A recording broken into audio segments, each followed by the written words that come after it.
మధ్యప్రదేశ్లో దారుణ ఘటన చోటు చేసుకుంది. ప్రాణంగా ప్రేమించిన ప్రేయసిని దారుణంగా చంపేశాడు ప్రియుడు. పూర్తి వివరాల్లోకి వెళ్తే, పీయూష్ అనే వ్యక్తి ఒక అమ్మాయిని ప్రేమించాడు. ఆమె కూడా ప్రేమించింది. అయితే పీయూష్ ఫ్యామిలీకి ఈ అమ్మాయితో పెళ్లిష్టం లేదు. ఈ విషయం అమ్మాయికి తెలిసినప్పుడు ఆమె గత 15 రోజులుగా అతనితో మాట్లాడడం మానేసింది. అమ్మాయి మాట్లాడకపోయేసరికి ఎలాగైనా చేసి చంపేయాలని అనుకున్నాడు. ప్లాన్ కూడా వేశాడు. ఫిబ్రవరి 13న ముందు అతను ఒక మెడికల్ స్టోర్ నుంచి సెక్స్ పవర్ మెడిసిన్ కొన్నాడు. ఆమెకు తాగించి ఆ తర్వాత తన రూమ్ కి తీసుకెళ్లాడు. బలవంతం చేశాడు. ఆరోగ్యం బాలేదని చెప్పినా వినకుండా ఆమెపై బలవంతంగా లైంగిక దాడి చేశాడు.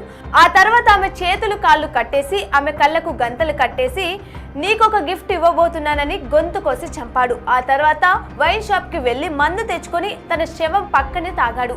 ఆ తర్వాత బట్టలు మార్చుకొని పారిపోయాడు. అంతటితో ఆగకుండా తన ఆత్మతో మాట్లాడడానికి ఎన్నో ప్రయత్నాలు చేశాడు.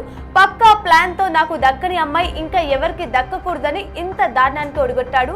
చివరకు కటకటాల పాలయ్యాడు.